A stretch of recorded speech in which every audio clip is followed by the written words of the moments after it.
Welcome to week 4 of Chef at Home. This week we're going to be making a basic mac and cheese recipe. It's a recipe that I've used at the club when we have our mac and cheese bites. The only difference is, obviously when we make the mac and cheese bites we lay it out on a sheet pan to cool, then we cut it out, flour, egg and breadcrumb it and then deep fry it. For this we're just going to make a regular mac and cheese that we're going to eat while still hot. So for this recipe you will need 4 ounces of butter, 4 ounces of flour, 2 cups of 35% cream, 2 cups of hot water and 1 pound of grated cheddar cheese. Our first stage in making the roux is to melt our butter. And then once our butter is melted we're going to add flour. Any roux that you make should always have equal parts butter to flour. Once the butter is melted we're going to add the flour, and then we want to cook the flour out to get rid of the rawness of the flour. So once we add this in, I'm going to mix it and it should completely absorb all the butter. And then on a gentlish heat we want to cook this out.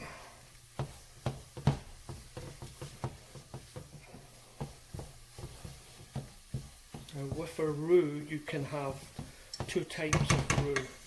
You can have a blonde roux and a brown roux. Obviously as this is a white sauce we're making, we want to have a roux white. So we want to cook the butter and flour, without colour. Your pan should still be warm.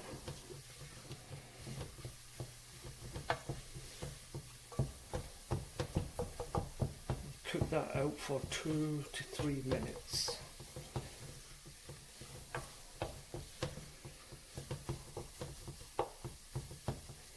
Once that's cooked out we're going to add some water. We have 2 cups of water and 2 cups of 35% cream. We're going to add a little bit at a time. And then what we want to do is keep cooking at this stage. It's important that we only add a little bit at a time to prevent lumps building up.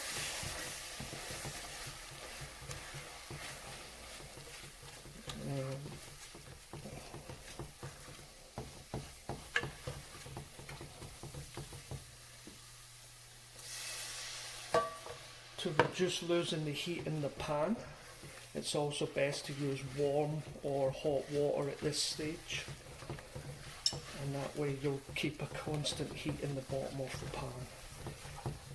For making a roux, you're best to use a double based pot,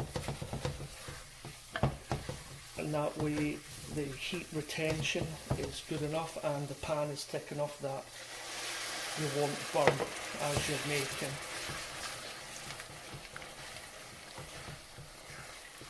Keep stirring with a wooden spoon, and then as it starts to loosen up you can move to a whisk just to ensure it moves freely.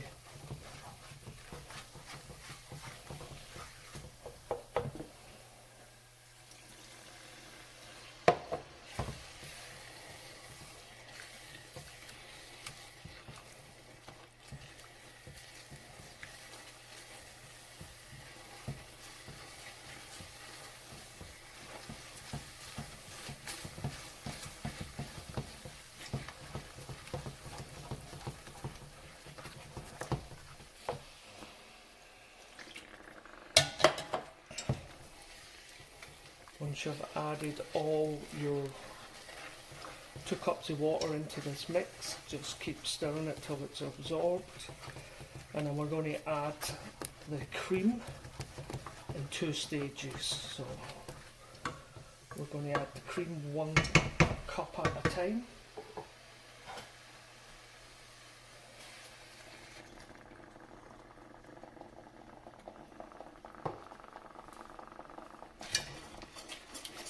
again we want to just cook that out so as it incorporates the liquid into the flour and butter mix.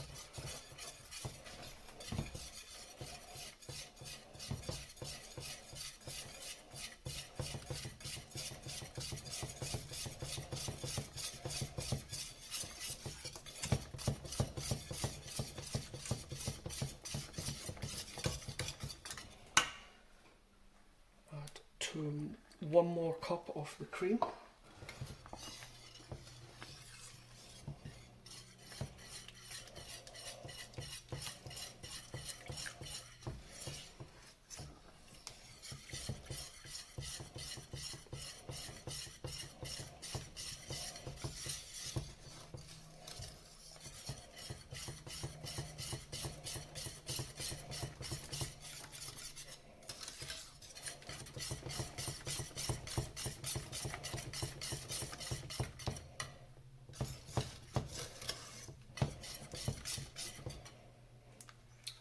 We're going to add 3/4 of the cheese, reserving a little bit to go on the top so that we can cook it on the top.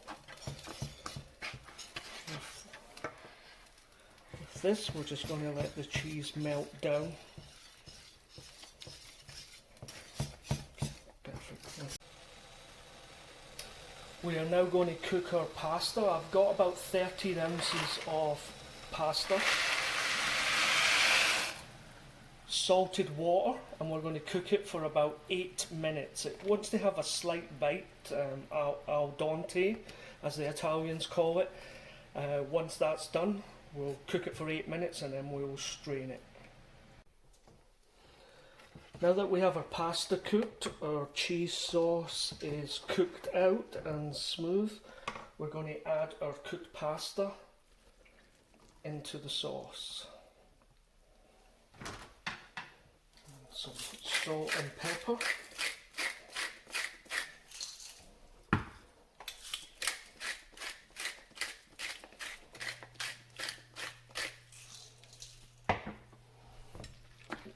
Then fold and mix all the sauce and pasta together.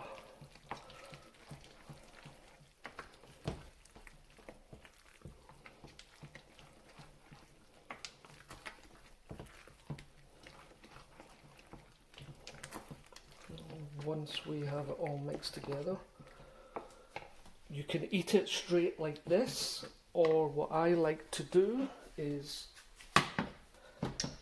just pour it into a container.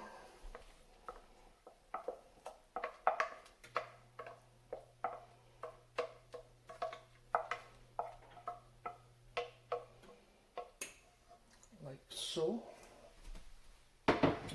Take the cheese that we left at the beginning, give it a good sprinkle over, try and spread that out. Then we're just going to pop it underneath the grill till the cheese is melted. So there we have it, some homemade mac and cheese ready to eat.